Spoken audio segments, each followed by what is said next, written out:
होगी क्लास। तो आज हम लोग स्टार्ट कर रहे हैं exercise 9.1। Actually we have already started.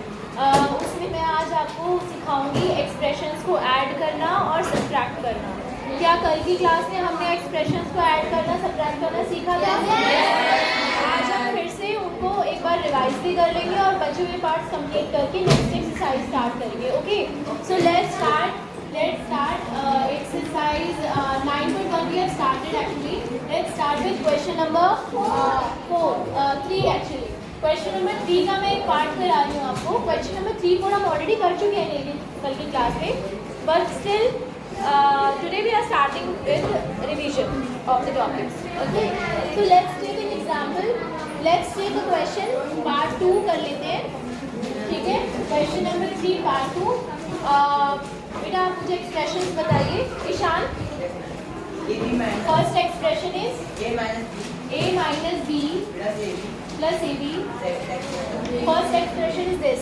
Second expression b minus c plus bc.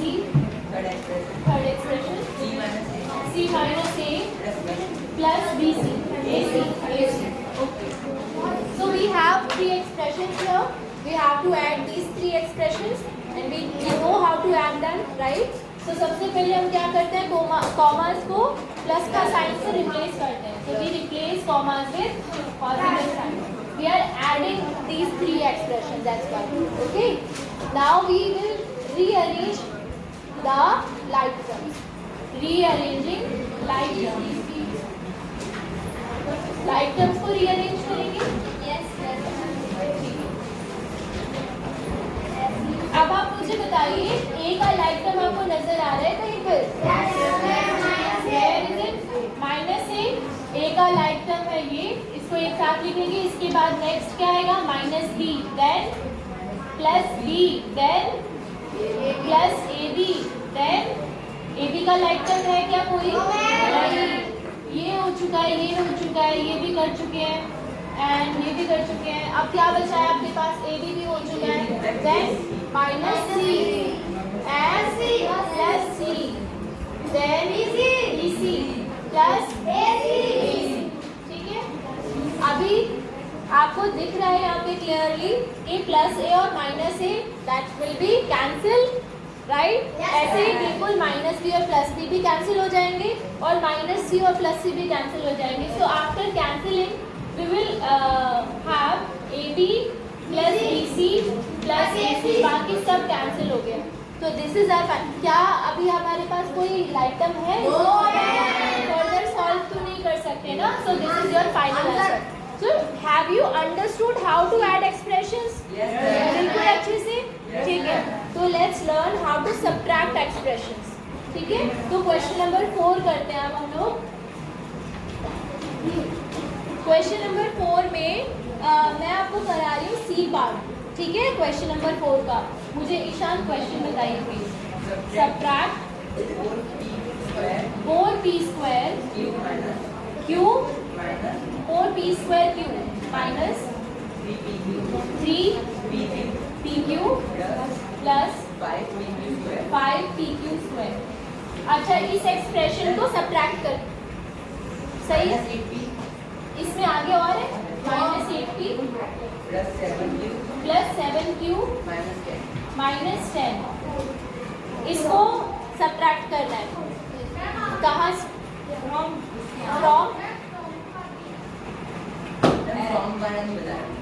नहीं, आपने ठीक से नहीं बताया. तो पहला एक्सप्रेशन जिसको सब्ट्रैक्ट करना है वो क्या है ये बताइए. ये वाला एक्सप्रेशन है. इसके आगे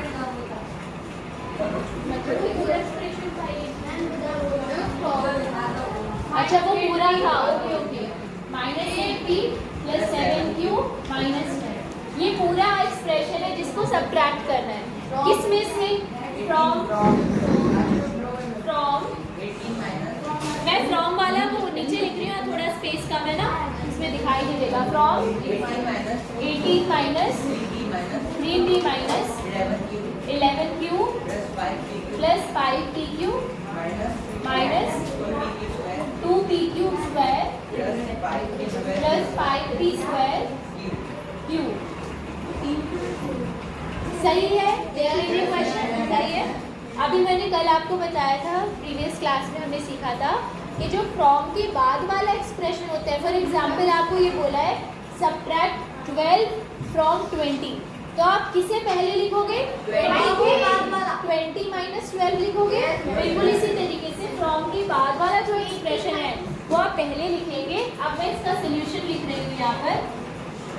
तो सबसे पहले क्या लिखेंगे? 18 minus 3b minus 11q plus 5pq minus 2pq square plus 5p square q।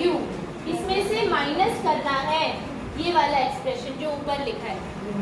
अभी यहाँ पे ना थोड़ा सा हमारे पास क्या है, स्पेस की प्रॉब्लम है, तो मैं ऊपर का पूरा इरेज कर दूँ, ये बताइए, और मैं फिर इस क्वेश्चन को यहाँ एक्सप्लेन करूँगी। क्वेश्चन नीचे ही लिख देते हैं, सोल्यूशन ऊपर लिख देंगे। क्वेश्चन नंबर 3 को इरेज कर सकते हैं।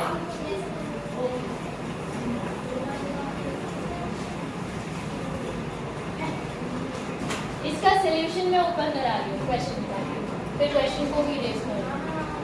Solution question number 4, 18 minus 3b minus 11q plus 5p minus 2pq square plus 5p square minus, इसमें से माइनस करेंगे ये वाला एक्सप्रेशन। कौन सा? This one. ब्रैकेट आएगा क्योंकि पूरा एक्सप्रेशन है, तो ब्रैकेट आएगा 4p square q minus 3pq plus 5pq square minus 8p plus 7q और माइनस 10। इसको सॉल्व करना है, ठीक है? अब चलिए सॉल्व करते हैं बेटा। इसे तो एज इट इज उतारेंगे, वो माइनस की साइन की वजह से जब हम ब्रैकेट ओपन करेंगे तो मैंने बताया था अंदर की जितने भी टर्म्स हैं उनके साइन चेंज हो जाते हैं, ठीक है? याद है ना सबको? चलिए लिखना शुरू करते हैं। 18 minus 3p minus 11q plus 5pq minus 2pq square plus 5p square q minus 4p square q हो जाएगा माइनस का, और अगली term plus 8p minus 7q plus 10। देखो सही है ना? साइंस चेंज कर दी, समझ में आ गया सब? अभी क्या करते हैं, इसके बाद वाला स्टेप क्या होता है पता है? Rearranging like terms. तो आप सबसे पहले बेटा यहाँ पर नंबर्स को तो बाद में हम लास्ट में लिख देंगे। 18 इज अ नंबर ना, इसको लास्ट में लिख देंगे। अभी सबसे पहले जो मेन टर्म्स है उनको हम रीअरेंज करते हैं। देखो माइनस 3p, इसकी कोई लाइक टर्म है क्या? कहाँ पर है? हाँ यहाँ, तो इनको साथ में लिख देंगे। इसके बाद अगली टर्म है माइनस 11, लाइक टर्म है माइनस 7q। एक बच्चे की आवाज आ रही है। अच्छा, इसके बाद अगली टर्म है 5pq प्लस 3pq। अंडरलाइन करते जाइए ताकि आपको पता चल जाए कि आप इन टर्म्स को कंसीडर कर चुके हैं, ठीक है? कंफ्यूजन नहीं होगा पेपर में तो बिल्कुल। अच्छा, इसके बाद में अगली टर्म है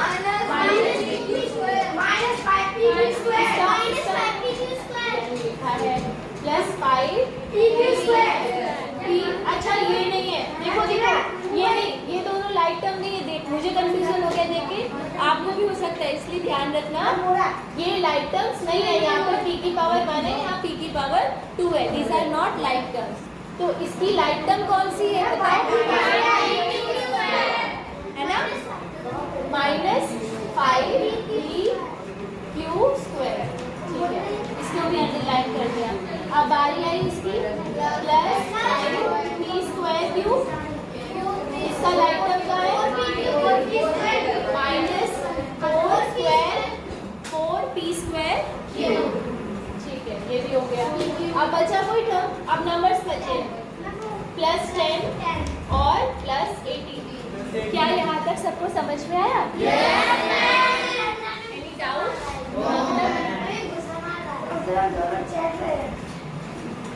ठीक है, ओके। अभी सॉल्व करते हैं, चलो लाइक टर्म्स को सॉल्व करते हैं।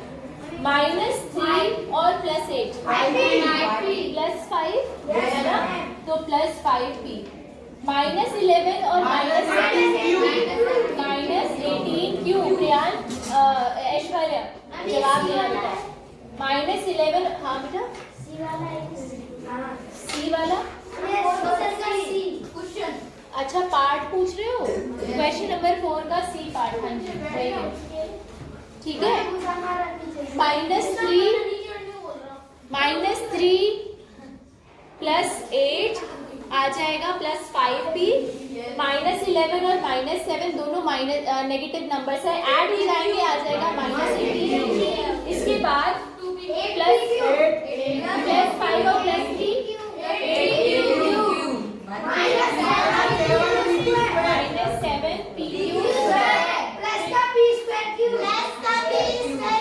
+5 -4, 5 - 4 1, तो 1 स्क्वायर क्यूब।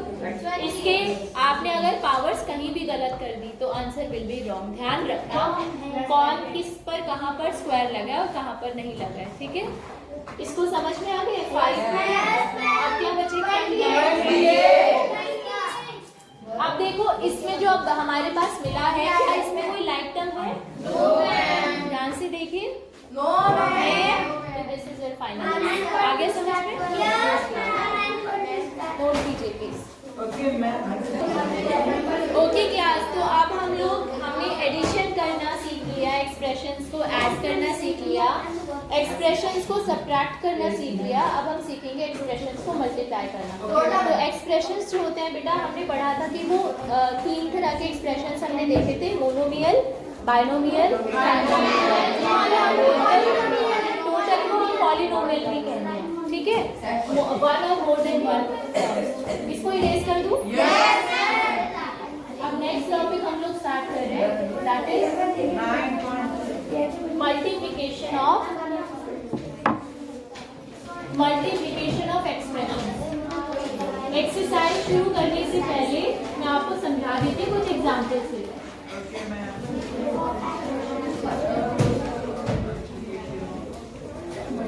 देखिए, यहाँ पर सबसे पहले हम मोनोमियल की बात करेंगे। एक मोनोमियल को कैसे मल्टीप्लाई करते हैं, 2 मोनोमियल्स को कैसे मल्टीप्लाई करते हैं।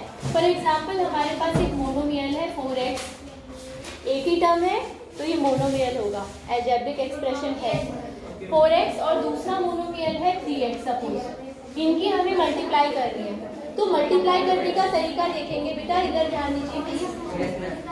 4 की मल्टीप्लाई, नंबर की मल्टीप्लाई नंबर से होती है, 4 × 3 आपको मिलेगा 12, और x की मल्टीप्लाई x से होगी तो आपको मिलेगा x, नहीं 2x नहीं मिलेगा, x की पावर 2 x। यहाँ जो पावर्स होती है मल्टीप्लाई करते वक्त वो पावर ऐड हो जाती है, ठीक है। तो 12x² इसका आंसर मिला, बोलो समझ में आया? और एग्जांपल लेते हैं मोनोमियल का।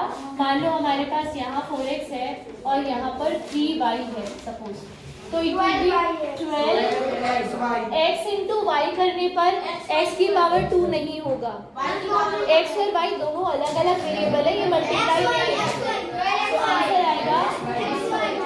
क्या आपने यहाँ पर ध्यान दिया इस बात पर कि हम इन दोनों को ऐड और सब्ट्रैक्ट तो कर सकते थे क्योंकि ये लाइक टर्म्स हैं, लेकिन इन दोनों को ऐड और सब्ट्रैक्ट नहीं कर सकते थे।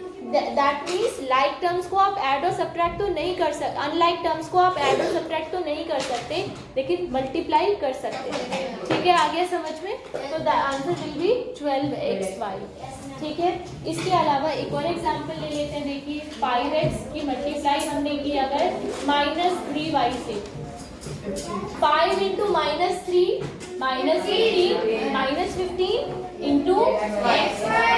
अब सपोज एक क्वेश्चन और ले लेते हैं। देखो, मान लो हमारे पास यहाँ पर है 5x² एक मोनोमियल, और दूसरा मोनोमियल हम ले लेते हैं 2xy²। अब इसकी मल्टीप्लिकेशन बहुत ध्यान से देखिएगा कैसे होगी। 5 × 2 x की मल्टीप्लाई x वाली टर्म से होगी, x की मल्टीप्लाई x वाली टर्म से होगी। x की पावर 2 यहाँ है और 1 यहाँ है, जुड़ जाएगी, पावर से क्या आ जाएगा, x की पावर 3 और y की पावर भी 3 जाएगी। ये आंसर आ गया, समझ में आया?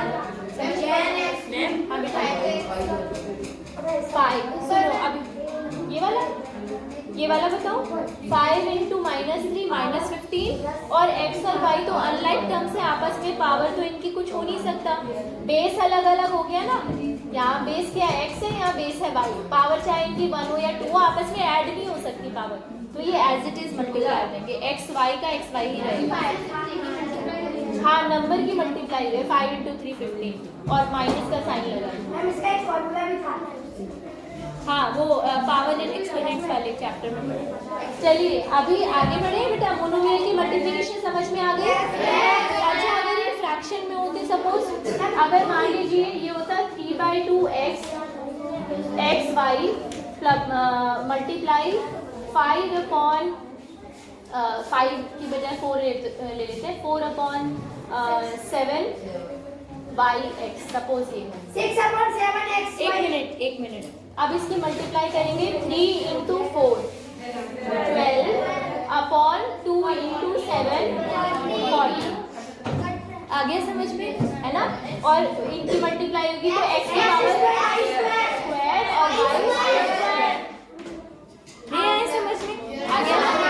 ठीक है, इसको आप चाहो तो यहीं पे यहाँ सॉल्व भी कर सकते थे। 2 1 जा 2, 2 2 जा 4, तो 3 इंटू 2 6 6/7 इसका आ सकता था। यहाँ पर सॉल्व भी कर सकते हैं क्योंकि यहाँ मल्टीप्लिकेशन का साइन लगा है, आप कैंसिल कर सकते हो। प्लस माइनस का साइन होता तो इसे कैंसिल नहीं कर सकते थे। समझ में आ गया बेटा? अभी आगे देखते हैं मोनोमियल की मल्टीप्लिकेशन। हाँ, इसे नोट कर लीजिए प्लीज। अच्छा बेटा, अगर मान लो 2 से ज्यादा मोनोमियल मल्टीप्लाई करने हैं हमें, सपोज हमारे पास है 2x multiply 5x into 3y, suppose ये है, तो आप बिल्कुल सिंपल है इसकी मल्टीप्लिकेशन भी। 2 इंटू 5 10, 10 इंटू 3 30 और x कितना है, ये आंसर आ गया। सिंपल है, समझ में आ गया? ठीक है। अच्छा, इसके बाद में मोनोमियल तो मल्टीप्लाई आपको करने आ गए, बाइनोमियल भी मैं समझाऊंगी। अच्छा, अगर एक सुनो, एक मोनोमियल को आपको एक पॉलिनोमियल से मल्टीप्लाई करना हो, सपोज एक मोनोमियल को एक पॉलिनोमियल से मल्टीप्लाई करना हो, जैसे कि मोनोमियल है, नेक्स्ट हेडिंग डाल देती हूँ मैं। ये देखिए, multiplying a monomial by a binomial, monomial by a binomial. सो अब एक मोनोमियल लेते हैं कोई भी, सपोज 3x हमने ले लिया। बाइनोमियल मतलब ऐसा एक्सप्रेशन जिसमें 2 टर्म्स आए, जैसे 3x की मल्टीप्लाई मुझे करनी है 4x प्लस 5y से, सपोज कुछ भी ले सकते हैं बाइनोमियल। अब क्योंकि मुझे मल्टीप्लाई पूरे एक एक्सप्रेशन की करनी है तो मुझे इसे ब्रैकेट में क्लोज करना पड़ेगा, है ना? क्योंकि अगर मैं यहाँ ब्रैकेट नहीं लगाऊंगी ना बेटा, तो इसका मतलब ये होगा कि 3x की मल्टीप्लाई सिर्फ 4x से हो रही है। ठीक है, हमें पूरे एक्सप्रेशन से करनी है तो हमें यहाँ ब्रैकेट लगाना पड़ेगा। इसके बाद चाहे आप मल्टीप्लाई का साइन नहीं भी लगाओगे तो भी यही मतलब होगा कि इसकी मल्टीप्लाई हो रही है। ठीक है, तो हमें 3x जो कि एक मोनोमियल है उसकी मल्टीप्लाई करनी है एक बाइनोमियल से, 4x प्लस 5y। अब इसकी मल्टीप्लाई कैसे होती है, देखो 3x की मल्टीप्लाई पहले हो, ये आप पहले सीख चुके हो, पहले आ चुका है आपको ऑलरेडी ये करना। 3x की मल्टीप्लाई पहले आप करोगे 4x से, बीच में आएगा प्लस का साइन, बीच में प्लस का साइन, और उसके बाद 3x की मल्टीप्लाई किससे होगी, 5y से। तो जरा देखो 3x की मल्टीप्लाई जब 4x से होगी तो आपको मिलेगा 12x स्क्वायर प्लस 3 इंटू 5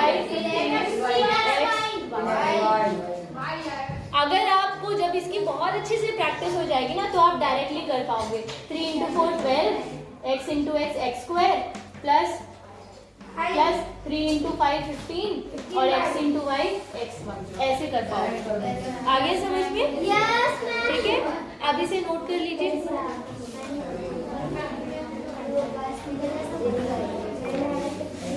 तो देखिए अब हम लोग क्या करेंगे, एक मोनोमियल को मल्टीप्लाई करेंगे। पिछली बार बाइनोमियल से किया था, अब की बार ट्राइनोमियल से करेंगे। सिमिलर मेथड है। यस जी